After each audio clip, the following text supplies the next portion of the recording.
Welcome back to another episode of the Princeton Airport Podcast. Great to be here. We are kicking off the new year by doing a deep dive into the January 2026 newsletter. And this really isn't just an update. No, not at all. It's more like the vibrant pulse of the community. Exactly. So our mission today is to pull out the most important operational necessities and some of the surprising insights for you.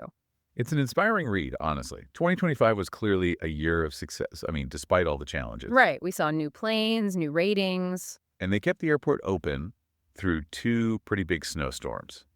And of course, Lila the airport dog got her required belly rubs. The most important metric, obviously, that dedication, it just speaks volumes. It really does. Okay, so let's unpack those accomplishments because Yeah. this is where the energy really is. We have a fantastic list of pilot milestones. Absolutely. Let's start with private pilots.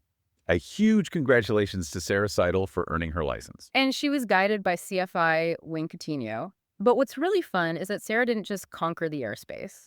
Oh, right. She also won Photo of the Month. She did. Now, here's where it gets really interesting. The first student solos. Mm-hmm.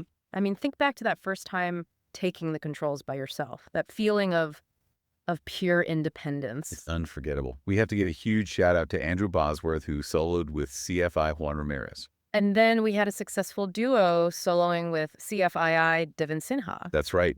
Chris Perez and Adam El Charfa. I mean, these are just life-changing milestones. It shows you how strong the training program is right now. It really does. And beyond the individual wins, the community efforts were just solid. The Fly It Forward toy and food drive. Oh, wow. Yeah, that was incredible. 14 contractor-sized bags of gifts donated. 14 bags. It's a massive achievement. And it just reminds you that flying is about so much more than the machine. Totally. And for those of you thinking about, the next big step, aircraft ownership. Right, the meetup. The aircraft ownership interest meetup with Jack and Ken Nierenberg, they covered everything. Choosing an aircraft, maintenance, costs.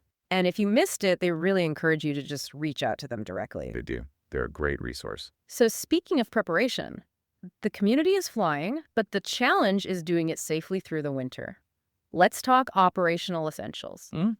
It is absolutely critical for hangar owners to call ahead to get on the plow out list. You can't just show up and expect access. That's so important. And the cold weather procedures are very specific.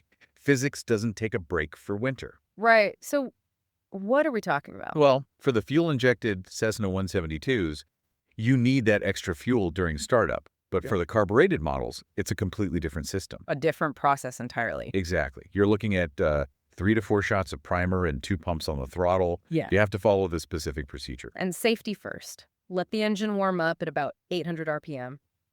But the most important visual check, Frost.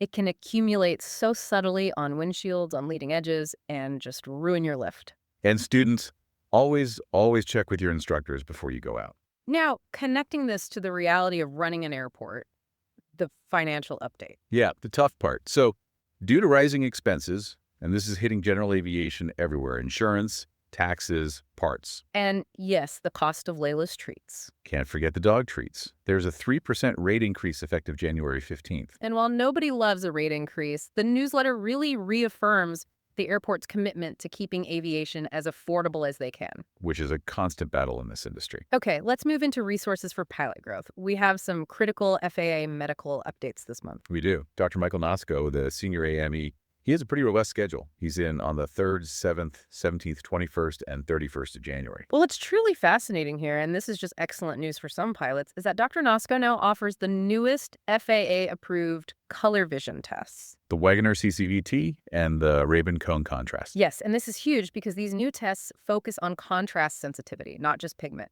It can offer a path for people who previously failed the standard Ishihara plate test. It's a genuine game changer for certification. And, if the January weather has you grounded. There's the simulator. Exactly. Yeah. Fully certified Garmin flight simulator. You can log 2.5 hours toward a private pilot license and a full 10 hours toward an instrument rating. It's the most productive thing you can do when it's too windy to fly. And finally, for owners looking to upgrade, the avionics shop has over 50 years of combined experience. They shared a great example of a pilot who just upgraded to a full glass cockpit. A G3X Touch, a GTN 750 Azai, and the GFC 500 Autopilot. I mean, that's not just cutting edge, it dramatically reduces workload. A huge safety improvement. Ken or Jack are the guys to talk to. if you're considering an upgrade. So before we wrap up, We'd encourage you to check out the General Aviation Quiz by Pete Rafle. It's in the From the Right Seat section. It's a great way to test your knowledge. you can find the full January 2026 newsletter and all this great information at princetonairport.com. We hope this deep dive gave you the insights you need for the flying season. Stay safe out there. Thank you for joining us on the Princeton Airport podcast.